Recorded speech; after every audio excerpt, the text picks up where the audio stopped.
বাংলাদেশের প্রতিটি ক্ষেত্রে পরিবর্তন প্রয়োজন, সংস্কার প্রয়োজন, আমরা সেই দাবি তুলেছিলাম।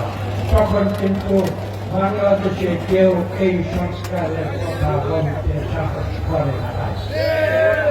তার পরবর্তীতে আপনারা জানেন 2023 সালের জুলাই মাসে অর্থাৎ 5ই অগাস্টের যে বিপ্লব, তার আরো 1 বছরের বেশি সময় আগে বিএনপি তথা বিএনপির সমমনা আরো 45টি গণতান্ত্রিক দল নিয়ে আমরা সবাই মিলে ঐক্যবদ্ধভাবে আমরা একত্রিত হওয়া সংস্কার দাবি এই জাতির সামনে তুলে ধরেছিলাম।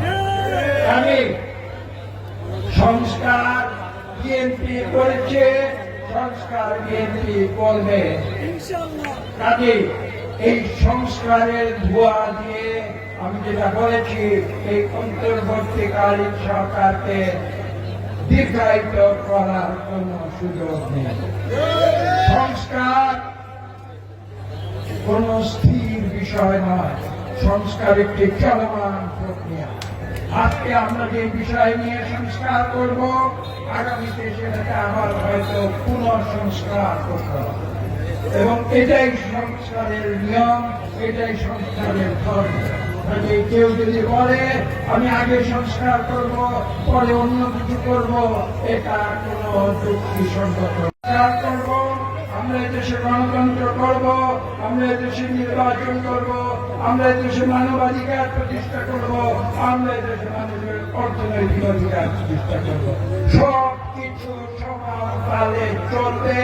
এখানে যারা বাধা দেবে আমরা বিশ্বাস করব তারা আসলে বাংলাদেশের মানুষের বন্ধু নয়।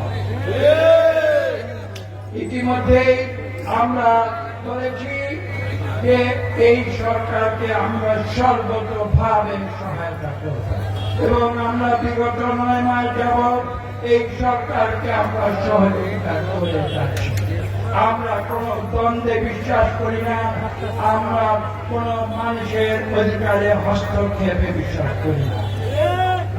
আমরা চাই বাংলাদেশের মানুষের অধিকার অতীতে একবার 70-এর দশকে স্বাধীনতার পরে যেভাবে হরণ করে 5 সাল 1 সৃষ্টি করা হয়েছিল, এবং পরবর্তীতে 2007 সালের পরে যেভাবে 2009 সাল থেকে দ্বিতীয়বার 5 সাল 2 সৃষ্টি করা হয়েছিল, সেই 5 সালের শৃঙ্খল থেকে বাংলাদেশের 18 কোটি মানুষকে মুক্তি দিতে হবে।